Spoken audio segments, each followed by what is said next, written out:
I'm Rowena. I still remember that afternoon, mid-October, sky overcast, like it knew something I didn't. I had just clocked out from the office and drove straight to Meadowbrook, where my parents had opened the new deli. My name was painted across the sign in bold cursive letters, Rowena's Market and Deli, but nothing about that store belonged to me. I parked across the street and sat in my car a minute longer than necessary. The neon open sign buzzed faintly through the drizzle, like it couldn't decide whether it wanted to stay on or give up for the night. That store had been a topic of rushed conversations and vague updates for weeks, but I hadn't expected to see my name plastered on the front like some kind of proud stamp of ownership. I felt hollow. Inside, the shelves were lined with locally jarred jams, fancy loaves of bread, and imported olive oils my mother wouldn't have touched 10 years ago. The deli counter was bright, glass pristine, a little too new to feel real. My dad was slicing roast beef with the kind of focus he reserved for things that didn't require talking. My mom waved from behind the cash register, already in conversation with a middle-aged couple. "There she is!" she beamed, motioning to me like I was part of the decor. "This is Rowena, our daughter. She's the reason this place exists. She made it happen." I managed a polite smile and a small wave, even though the words hit like gravel in my stomach. I hadn't made anything happen. I hadn't signed a single document, or so I thought. When the customers left, I leaned against the counter. "Why is my name on the sign?" I asked, keeping my voice low. My mom looked up like I'd asked why the sky was blue. "Because your name sounds professional, trustworthy. It helps with the paperwork." "What paperwork?" "Oh, just the license. Some forms for the city. You know, business things. Don't worry, we handled everything." My throat tightened. "Handled? Using my name?" "It's just on paper, nothing serious. We couldn't get approved under our names. You have good credit. It's safer this way." She said it so casually, like borrowing my identity was the same as borrowing sugar from a neighbor. I glanced over at my dad. He didn't say a word, just kept slicing meat, like none of this concerned him. That was his way. Always let Mom lead the charge, especially when the decisions involved me. I wandered through the aisles, noticing invoices clipped to baskets and sticky notes taped to boxes marked "Pay Later." There were more unpaid orders than I'd expected for a place barely open a week. Something in me started to unravel right then, not all at once, but a slow, internal thread pulling taut.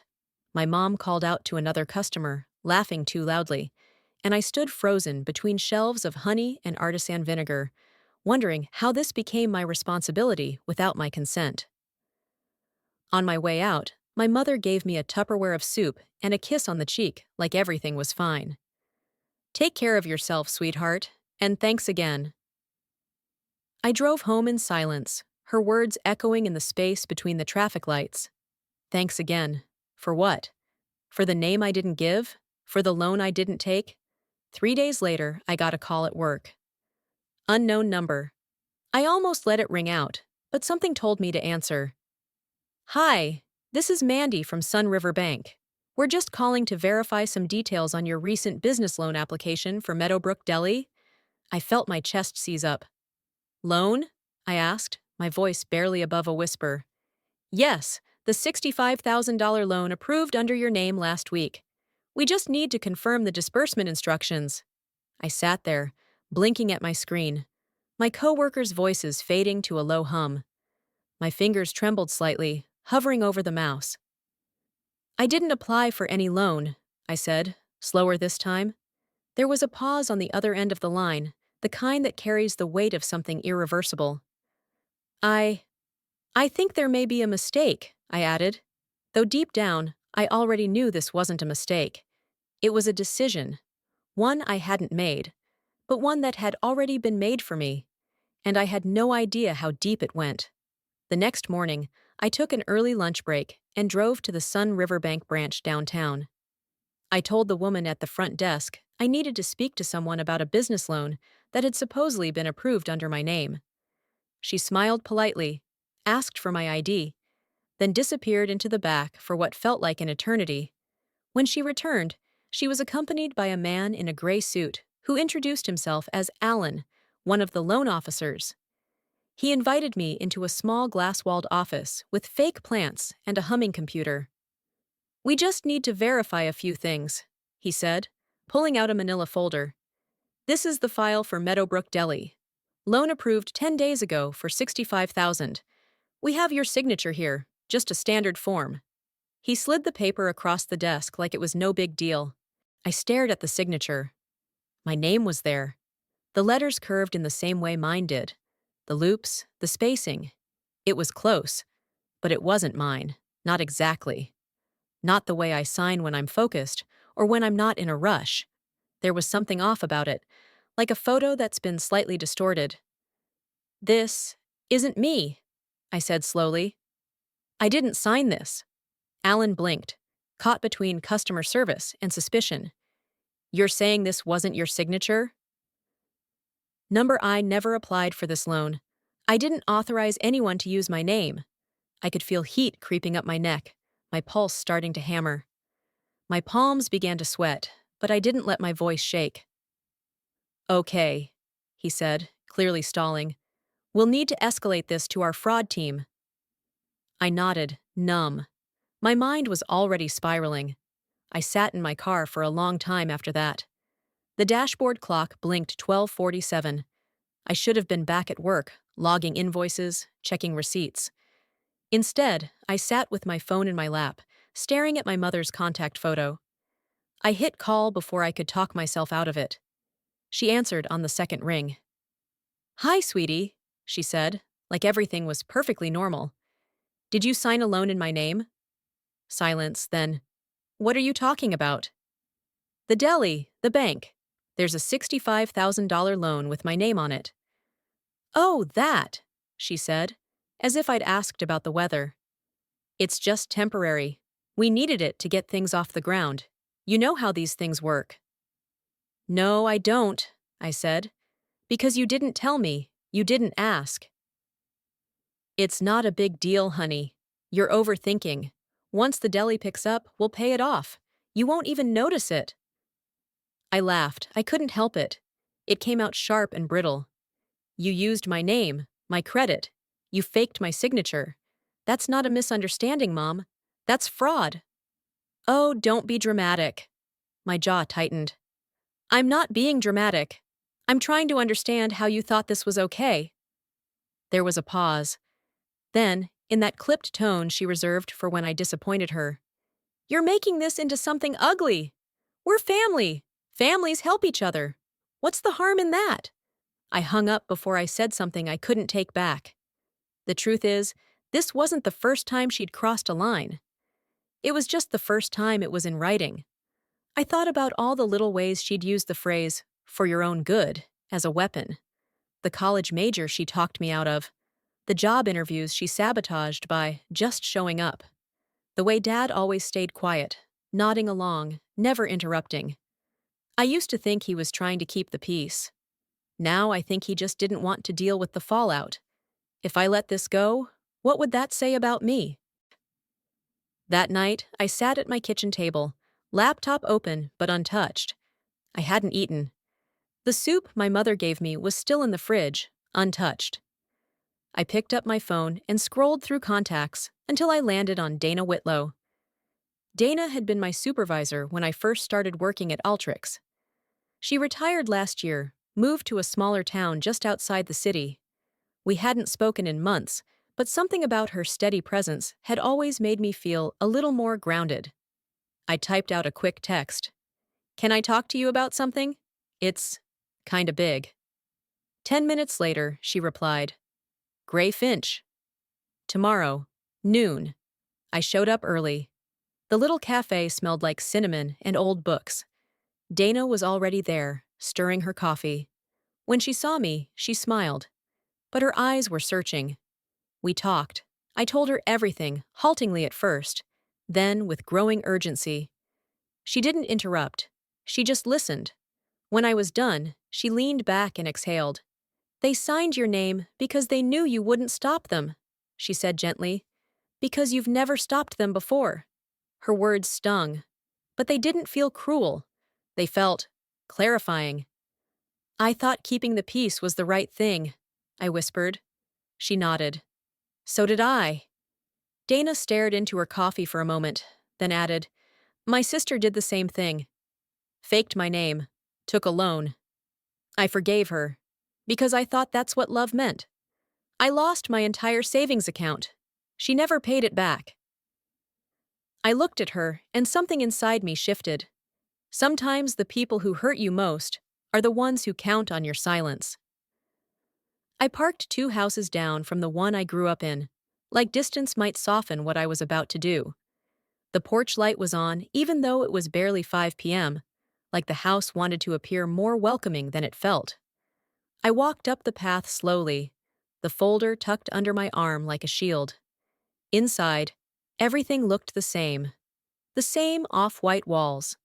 The framed photo of our family from 1996 still slightly crooked above the mantel. My father sat in his usual recliner, flipping through a newspaper he didn't really read. My mother was in the kitchen, apron on, already preparing something that smelled like rosemary and judgment. She turned when she heard me. You're just in time, she said, smiling like nothing was wrong. I'm roasting a chicken. I'm not here for dinner. That wiped the smile off her face. I stepped into the living room and sat down without being invited. I pulled the folder from under my arm and set it on the coffee table, opened it, and laid out the printouts. Copies of the loan agreement, the forged signature, the bank letter. Dad looked over, blinked once, then looked back at his paper. Mom walked in, drying her hands on a towel. What's this? You tell me, I said. Because according to Sun River Bank, I applied for a $65,000 loan, and according to this signature, I'm the one who signed for it. She frowned. We've already talked about this. No, you talked. You dismissed it. You never asked me. You just did it. Her arms crossed tightly. It was for the business, for the family. We couldn't get the loan ourselves. What did you expect us to do? Give up? I expected you not to lie, not to fake my name, not to gamble my future without even asking. Her voice sharpened. You're being dramatic. You're not a child, Rowena. It's a loan, not a prison sentence. Once we start turning a profit, it'll be paid off. It's in your name because you're responsible. I let out a small, incredulous laugh. No, it's in my name because you knew I wouldn't fight you. At that, she threw the towel onto the couch and raised her voice. Are you trying to shame your parents? She snapped. The store just opened and you're already trying to tear it down? I blinked. My mother almost never slipped into Vietnamese around me. It was usually reserved for scolding Dad or whispering on the phone with distant relatives. But in that moment, it came out like muscle memory, the way hurt often does. I'm not trying to tear anything down, I said quietly. I'm trying to protect myself. From what? Us. We're your parents. We sacrificed everything for you. And this is how you repay us? By waving papers in our faces like we're criminals? Dad still hadn't looked up. Just sat there, frozen. I didn't want this to turn into a fight, I said. I wanted to give you a chance to explain. But if you keep pushing this, if you keep using my name, I will have to take legal action. Mom's eyes went cold. If you go through with this, she said, then don't bother coming back. If you're willing to drag your own parents into court, you're not part of this family anymore. I stared at her, not because I didn't believe she'd say it, but because part of me had always feared she would. That fear, that I'd lose whatever thread still tied me to this house, to these people, had shaped almost everything I did. I became the daughter who didn't raise her voice, who showed up when asked, who sent holiday cards even when no one replied. I wanted to say something that would make her understand how this felt, how betrayed I was, how small. But the words caught in my throat, thick and useless. I looked at my dad. His face was blank, still glued to the same line in the paper. Of course he wouldn't step in. He never did. So I picked up the folder, stood slowly, and walked toward the door. My heart was pounding, but my hands were steady. "I'll give you a few days," I said. "Think it through. Then I'll do what I have to do." She didn't answer, just turned back toward the kitchen. Outside, the air was colder than I remembered. The sky had that gray-blue hue that made the world feel farther away. I sat in my car for a few minutes before driving off, gripping the steering wheel like it was the only thing keeping me from falling apart. That night, I couldn't sleep. I lay awake, staring at the ceiling, replaying the conversation over and over, thinking about all the ways I could have said it differently, better, softer, stronger. But mostly, I kept hearing her words. "You're not part of this family anymore." And no matter how much I wanted to believe otherwise, something inside me whispered that she meant it. I knew something was wrong the moment I turned the key. There was a folded paper taped to my apartment door, sealed in plastic to protect it from the rain that had been falling off and on all week. It wasn't from the building management. It was from the bank. Past due notice. I stood there reading it 3 times before unlocking the door and stepping inside, soaked to the elbows, heart thudding like a metronome gone off tempo. I dropped my purse and the folder I'd been carrying since the confrontation at my parents' house, then sat on the edge of the couch and opened my laptop. I logged into the account my name was on. The business account. The one I'd been told was just for paperwork purposes. A legal technicality, my mother had said. The balance was nearly zero. Scrolling through the transactions felt like peeling away layers of a bruise I hadn't realized was there. Multiple vendor payments, withdrawal slips, even a check to a supplier in Los Angeles. All logged under my name. All processed without my knowledge. A small overdraft fee blinked in red at the bottom of the screen. I checked my personal account. Rent was due in 10 days, and I didn't have enough to cover it. I'd been planning to use the emergency fund I had set aside years ago, just in case something unexpected came up. This wasn't unexpected. This was betrayal. I stared at the screen for a long time, breathing through my teeth. My apartment was quiet, except for the low hum of the fridge and the occasional drip from the bathroom sink. It used to feel safe here. Small, but mine. Now it felt like one more place where I wasn't in control. I reached for my phone and texted Dana. "You home?" She responded almost instantly. "Always. You okay?" I didn't answer that part. I just wrote, "Can I come by?" 10 minutes later, I was in her living room, sitting on her couch with a warm mug of tea in my hands. The place smelled like cinnamon and something floral. She had a fire going even though it wasn't that cold. Maybe she just liked the way it made the place feel, warm in ways that had nothing to do with temperature. She didn't ask for details, just let me sit in silence until I started talking. "They took the money," I finally said, "from the joint account, and now I can't pay rent." Dana nodded slowly, then leaned back into her chair. "You can stay here if you need to," she said. I looked at her. "I don't want to be a burden." "You're not," she said. "I've been where you are. Trust me, I know how it feels to wake up and realize the people you trusted most are the ones who left you drowning." I didn't cry. I didn't even flinch. I just nodded and looked down at my hands, wrapped around the mug like it was an anchor. Back at my apartment later that night, I didn't bother turning on the TV. I sat at the kitchen counter with the lights low and opened the Notes app on my phone. I typed, "I've spent 43 years making sure no one was ever disappointed in me. Except for me." The words sat there like a confession, like something I didn't want to admit out loud. I deleted them, then typed them again, then saved the note. At some point, I opened my email and started writing a message to my parents. It wasn't angry, it wasn't even cold. It was just honest. I told them about the notice on my door, the account, the debt, the way everything they'd done had left me scrambling to protect a life I had worked so hard to build. I reminded them that I was their daughter, not their safety net. I didn't send it. But for the first time, writing it felt like enough. Like a first step toward drawing a line I should have drawn years ago. I closed my laptop and sat in the dark, listening to the storm starting outside, rain tapping against the windows like it wanted to come in. This place, my apartment, wasn't home anymore. But maybe that wasn't such a bad thing. Maybe letting go of places that no longer feel like yours is part of growing up, even if you're already well into your 40s. Maybe home wasn't a space. Maybe it was a decision.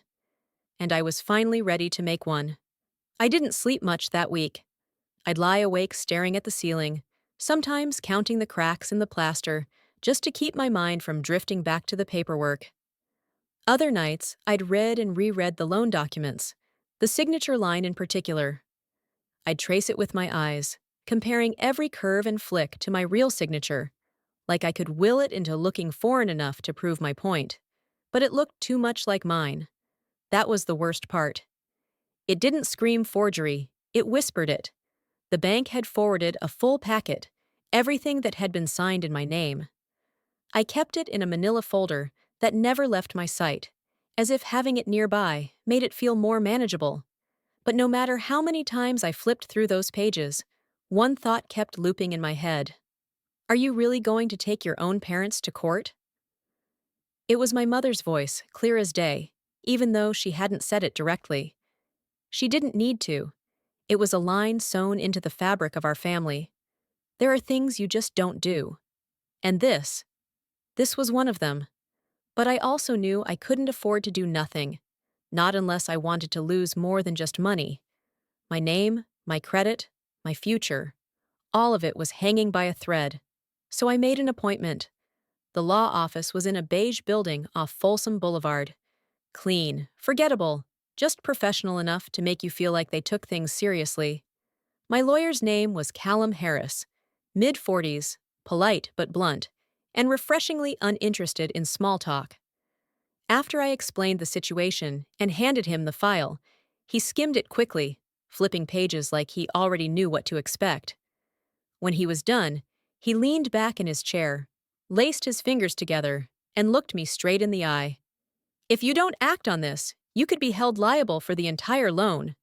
But I didn't sign anything. That won't matter if you don't contest it formally.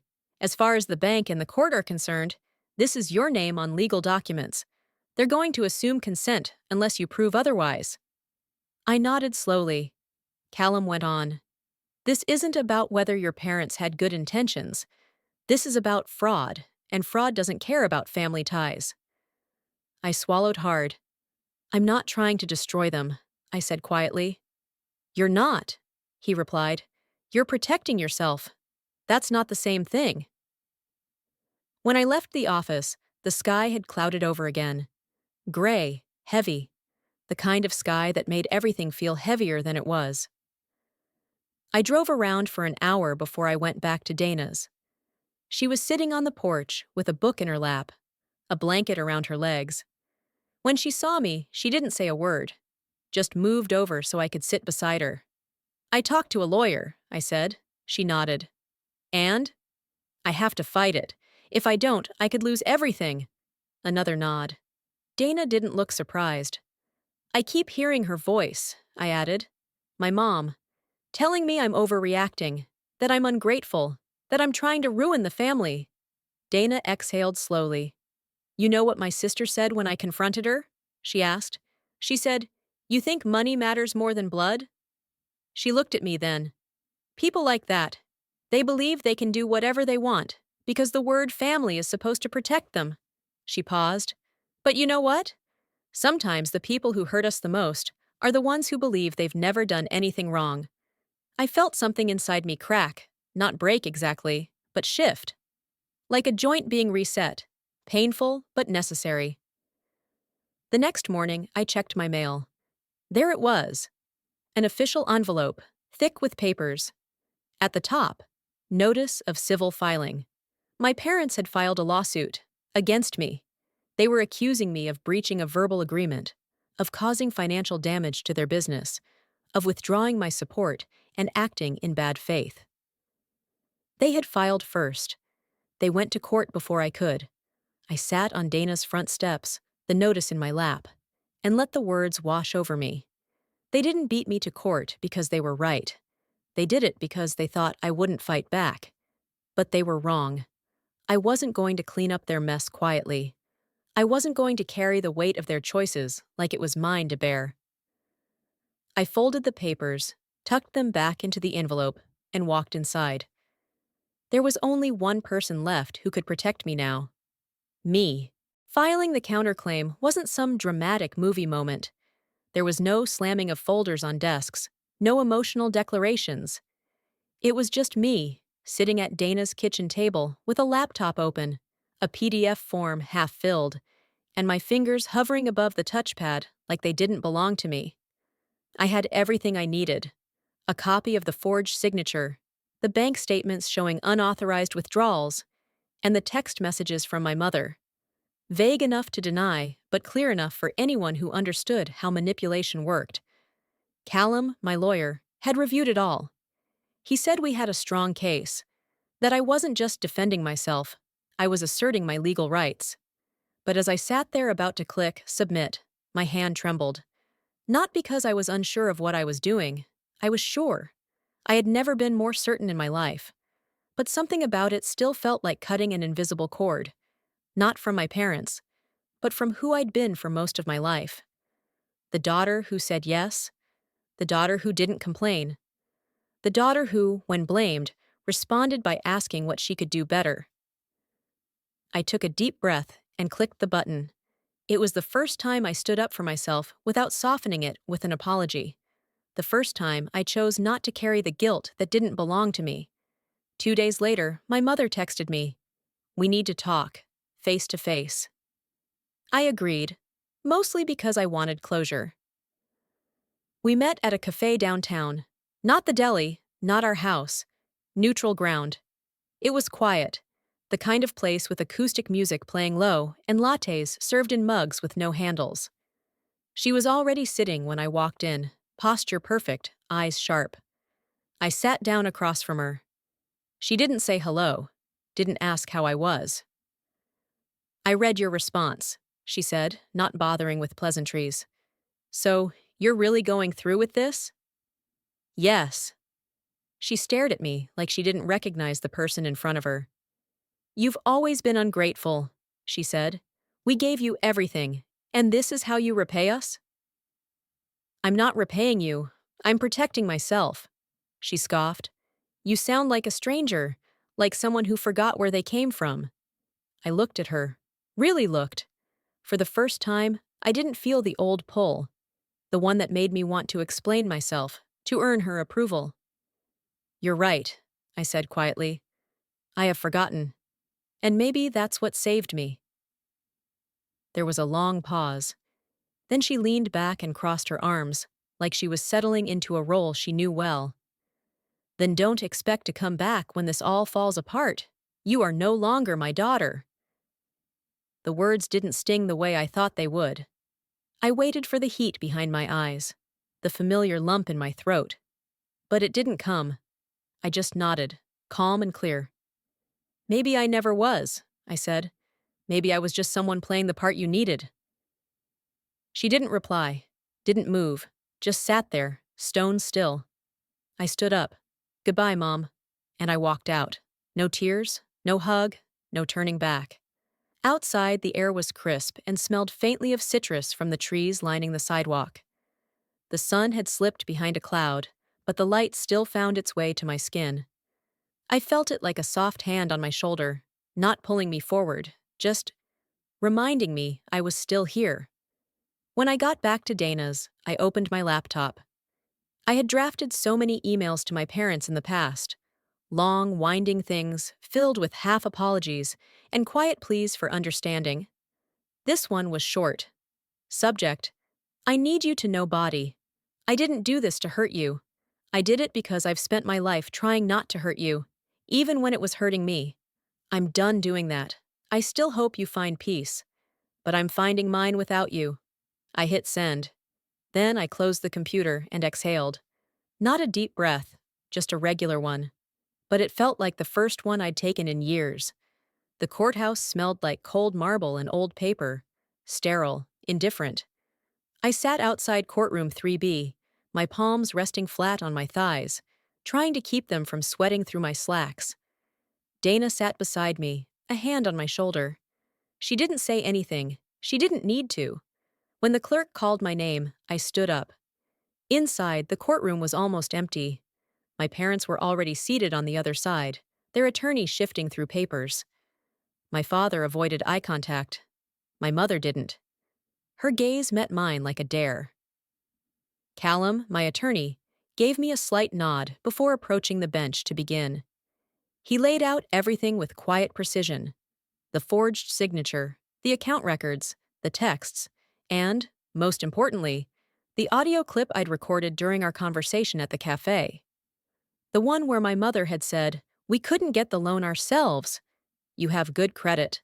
I hadn't meant to record it at the time, but something inside me must have known I'd need proof later. Something deep in my gut had been preparing for this, long before my mind was ready. When the judge asked for a response, my parents' attorney stood and said, "This is a family matter. Our clients believed there was an implicit agreement to use the funds for the benefit of all involved. This isn't fraud, it's a misunderstanding." A misunderstanding. That word rattled around in my head like a marble in an empty jar. When asked if they had any evidence showing my consent, they said no. Just assumed understanding, just shared goals, just trust. I looked at the judge, then at them. I didn't see two people defending themselves. I saw two people refusing to admit they had crossed a line because to them, the line never existed. Then the judge asked if I had anything to say. I stood slowly. My hands were steady this time. "I spent most of my life trying to be the kind of daughter people brag about," I began. "Quiet, cooperative, responsible. I thought if I kept being all those things, I'd be loved the right way. That love would come as a reward." I looked over at my parents. My mother's mouth was tight. My father still didn't look at me. But I was wrong. And today I'm not here to prove I was a good daughter. I'm here because I need to protect myself. My voice didn't crack. It didn't shake. I'm not here for revenge. I'm not here out of anger. I'm here because the people who were supposed to protect me chose instead to use me. And I've learned that being loved and being used can sometimes look the same, until you finally say no. I stepped back. The room was silent for a few moments. Then the judge said the matter would be taken under consideration. No ruling yet. But I didn't need one to know the tide had shifted. As we gathered our papers, my parents' attorney approached Callum. "We'd be open to discussing settlement," he said, "privately." I didn't smile. I didn't gloat. But I did breathe differently, like something heavy had just rolled off my chest. Outside the courtroom, Dana was waiting for me with a soft, proud look on her face. She didn't say, "I'm proud of you," or "You were brave." She just handed me a bottle of water and said, "Let's go get lunch."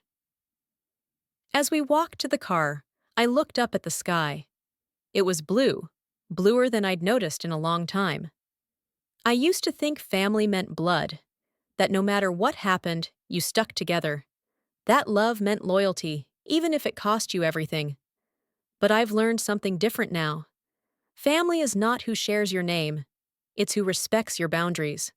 It's who hears no and doesn't punish you for it. It's who shows up without expecting anything in return. The papers were signed in silence. No handshakes, no lingering glances, no last-minute apologies. Just a cold exchange of signatures in a mediation room with fake plants and a stale pot of coffee that no one touched. My parents agreed to withdraw their lawsuit, relinquish all legal claims, and remove my name from every business record tied to Meadowbrook Pantry in Delhi. In return, I agreed not to pursue damages. It was over, on paper at least. There was no goodbye, no closure speech. They walked out before I did, my mother's heels clicking sharply against the linoleum, my father a few steps behind like always. I waited until the door closed, before I let out a breath I'd been holding for far too long. Outside, Sacramento was caught in that strange in-between of spring, trying to become summer. Warm, but not enough to sweat. Bright, but with wind that still carried the edge of something colder. I walked to my car and drove back to Dana's, where a casserole waited in the oven and a glass of iced tea sat on the counter, like a silent welcome home. They signed? Dana asked. I nodded. It's done. She watched me for a beat, then said softly, sometimes losing people who didn't love you the right way is how you find the ones who will. I didn't answer. I just nodded again. Not because I was unsure, but because I didn't trust my voice yet. 2 weeks later, the deli closed. Meadowbrook Pantry and Deli, my parents' attempt at legacy, wrapped in someone else's name, shut its doors with little fanfare. A sign in the window said, closed for renovation, but the truth was louder than the words. They left town quietly. No messages. No forwarding address. Just gone, like I was a chapter they'd decided not to finish. I thought it would hurt more, but it didn't. Grief, I've learned, doesn't always come with tears. Sometimes it's just space, where something used to be. I spent the next month moving into my new apartment in Midtown, smaller than my last place, but brighter. 3rd floor, big window facing east. In the mornings, sunlight spills across the hardwood floors and warms the couch where I drink my tea. One of the first things I did was hang a small frame above my desk, a simple print with a simple message. Not everyone who gives you life is your family, but you can always choose the ones who walk with you. It's the kind of thing that would have felt cheesy to me a year ago, but now it feels like truth I earned. I still think about them sometimes. I wonder if they miss me, even a little. If there's a moment when my mother hears a song we both used to hum, or if my father passes someone in a crowd who looks like me, and for half a second, they remember. But I don't dwell there. I've made peace with the fact that I'll never get the version of them I once hoped for. And I've stopped trying to be the version of myself that twisted into knots to keep them happy. Now, I get up when the sun hits the blinds just right. I make my own coffee. I go to work, come home, and read on the fire escape when the air is warm enough. Sometimes Dana calls just to tell me what she's cooking or to drop off leftovers. The other day, she left a sticky note on my front door. It read, "Told you you'd survive. Proud of you." I smiled for a long time before taking it down.